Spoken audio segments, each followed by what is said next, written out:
I am back today with one of the absolute nicest 16-inch AR-10s I've ever had out to the channel.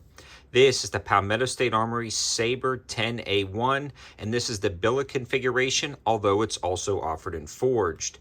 This is an homage to the M110A1 squad design marksman rifle, and it is absolutely perfect in its execution for a practical, high-value AR-10. Now, this is not going to be the cheapest AR-10 on the market, but what it does is combine a ton of features that PSA really molds well into an amazing rifle. About the only thing I could see that people not liking would be the color scheme, but the color scheme is a love or hate, and I absolutely love it. And it also rings true to the M110A1 color scheme, and it makes perfect sense. Now, they're really utilizing a ton of in-house parts as well as parts from other companies to build out probably, again, one of the absolute nicest 16-inch AR-10s I've ever fired. We're going to start from the front, work our way to the back, discuss this and a ton of other options when it comes to that M110 platform from PSA, including the forged version of this rifle. Now, before I get too far into it, I do want to talk about AAC ammo. Now, AAC ammo sent out some of this ammo for the review a while back, and we've been really putting a ton of rounds through it, including some of their precision black tip, as you see in the intro, for some of the distance shots, and man, did it work out great at the range, and we'll talk a little bit more about that in the reliability section, but spoiler alert, it all worked out great with no issues whatsoever. But again, let's dig into the rifle itself. Now, up front, you're going to notice this 3-prong flash hider, and what PSA done is made each of the prongs a different length so you do not get any ring, and this is absolutely important for me anyways on a practical fighting style AR-10. You don't want that ring or harmonics just being annoying or alerting somebody else of your position, and the flash hider does great to tame the flash of the 308 blast out of a 16-inch barrel. And that's something to consider if you were using this for practical applications, especially as some sort of battle rifle or fighting rifle. It does a really good job. Now, that's attached via the barrel, 5/8 by 24 threads, which is going to be the standard thread pitch for the AR-10 platform if you wanted to swap out any of the muzzle devices. Now, this is a 416R stainless steel barrel, and it was performing great with accuracy, and they tend to wear a little bit better in the accuracy department over something like the 4150 chromoly vanadium barrel. Now, they're going to have different applications, but this is more of a DMR rifle, maybe a longer range battle rifle, but still small enough to be maneuverable.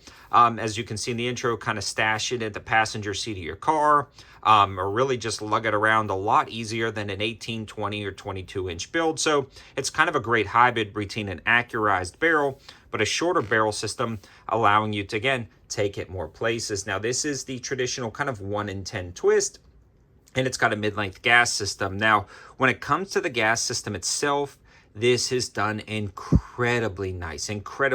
Out of the box, it has an adjustable pinned gas block, and that's also key for something like a battle rifle or something that you're going to engage a target for extended periods of time, a lot of rounds downrange, things are heating up, things are shifting, and having a pinned gas block is key, and I highly recommend it. And it's just a nice add-on feature. Everything about this setup is going to be bomb-proof, as you see, from the front to the back. Now, with that adjustable gas block, if you do throw a quiet device on the end of there, you're going to be able to tune it in nicely. But for me, I've left it at its original setting, and it was running the AAC ammo perfectly with a great and consistent ejection pattern. We also switched to some black tip and ballistic tip ammo from AAC to do a little bit of accuracy testing. I had no issues again with the gas system. It just works out great, and it actually mitigates a lot of that recoil. When I've shot 16-inch AR-10s in the past, if they're not gassed correctly or they're a little bit over-gassed, you really feel all of that in your shoulder. This one, you can rattle off shots, transition from target to target, and engage your target without kind of messing up or fudging those follow-up shots. It's gassed very nicely. Now, surrounding that gas system and barrel is one of the PSA Sabre rails that's made in the USA, colored in that burnt bronze color, and it is absolutely beautiful, but more importantly, it's practical. It's got M-LOT slots everywhere you need them, and it has a very similar style to a Geisley rail system. The lockup is rock solid with this cross block, It also has anti-rotation tabs that connect with the receiver, so you can attach any of your IR aiming devices, pressure switches, and things like that without worrying about it shifting. And we will be adding those in the future. But I was just running rounds through it for this review, trying to get it out as quick as possible, yet trying to be as thorough as possible, because honestly, this is one of my favorite AR-10s I've ever fired.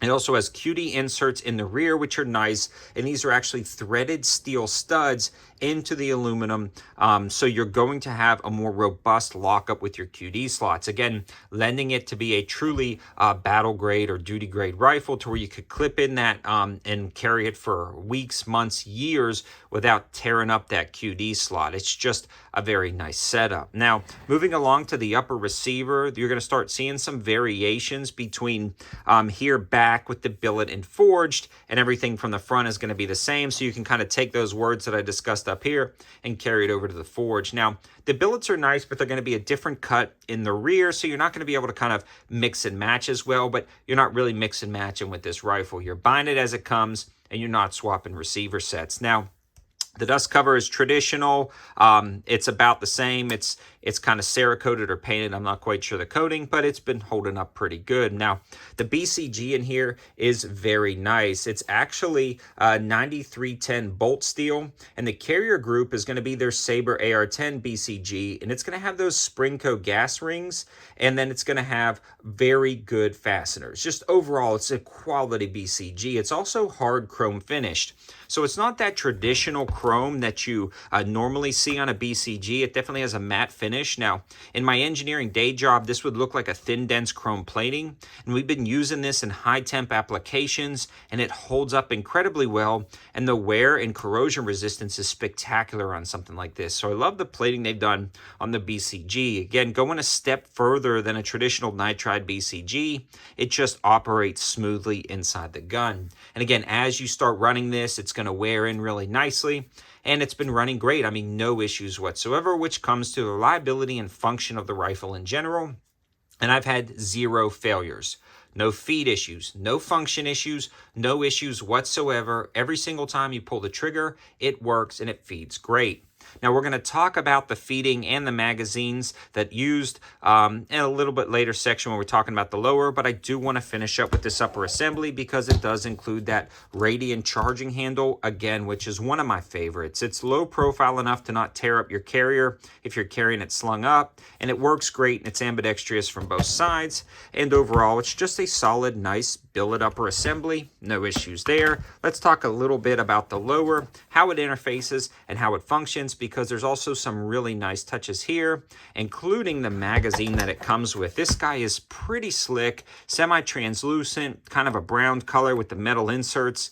This is worth it. I know, call me a nerd. This is worth buying it just to get these magazines. They're absolutely awesome and they function great. But just like everything, we were running a lot of PMags off camera and they worked out great as well. No issues there. They insert very smoothly with that beveled mag well. And again, a lot of these little touches that you don't consider are all included in this build, including that beveled magwell, making it for just ease of reloads, no issues whatsoever right there. Now, when we're starting to look at the lower, you start getting a little bit of enhancements and a little bit of added touches over some of the forged stuff, but I believe the forge is going to work fine depending on what's in stock. And if you're looking for more information about this and deals on this particular setup and a lot of other PSA deals, head over to that campsite page in the description below and bookmark that.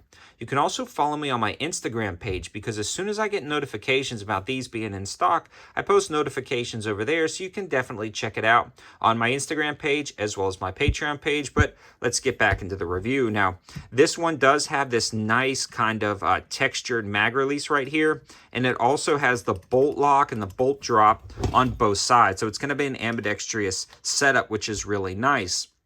It also has that safety selector, which is ambidextrous, which is pretty cool. It's got the short side on the offhand, which is nice. And then it's got this really nice PSA Sabre grip. Now, I really like this grip. It's got good texturing. It's ergonomic. It feels well. It looks cool. And the color scheme of this thing is absolutely perfect. Now, let's talk a little bit about the trigger, and I'll try to kind of show you guys on that on camera. Make sure it's clear. I've already safety checked it. Now, the trigger on this rifle really shines. So you have a very smooth take-up. This is a match grade 2-stage trigger with anti-walk pins. You hit that wall and such a crisp, light break. Now, you can rattle off shots in a quick CQB scenario. I mean, just knock them out. But then when you're taking precision shots at a distance, that 2-stage trigger is amazing. It's competing with a lot of $250 triggers I've shot, but it's included with this setup. Again, every aspect of this build is well thought out and it works great. Even subtle details like a divot inside the takedown pins, allowing you to take those out a little bit nicer. Now, moving along to the stock assembly itself, you see that everything is staked in the back and that nut is actually a nitride coated rather than a phosphate coated, again, for corrosion resistance. The stock itself is the B5 stock. It works out great because it's got a sloping cheek well, a rubberized butt pad so it doesn't slide around on the ground, and QD slots. This is one of my go-to stocks, especially for a hybrid between a close-up CQB style engagement as well as a long-distance shooting application. It does both jobs great, and that's what this rifle is. A truly jack-of-all-trades rifle that can be shot close-up or far away in almost every application. Now, when we're talking about accuracy, I have this PLX on the top. This is an ACSS Raptor reticle from Primary Arms, a 1:8, and it's a spectacular scope. A review is coming soon. Hands down, this is the perfect combination for this setup. Some type of LPVO. I personally like this one. It's never coming off, and it works great. I took this out to about 200 yards. Unfortunately, I did not get a chance to shoot it further than that. But at 200 yards, it was stacking really tight groups. Now, I've never bench rested this. I did more practical applications where we would kind of rest up in the brush on top of the ridge and take some shots. I used a lot of the Bog tripod in the back of the Honda Pilot. And then we did some shooting at 100 yards, just plinking around, and it was insanely accurate, especially for what it is. And we were testing true practical accuracy in the field, and it worked out great. In summary, this has become my go-to AR-10. If I had to pick up a 308 rifle to truly defend my life with, this would be the one I would select. Again, the color scheme is going to be interesting. I personally love it.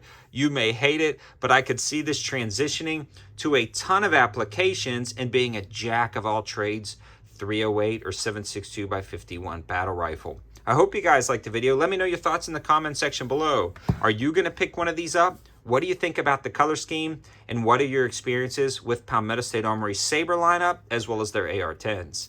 Thanks for watching, and thanks to PSA for sending this one out at my request. Man, has it become my favorite rifle. Have a good one.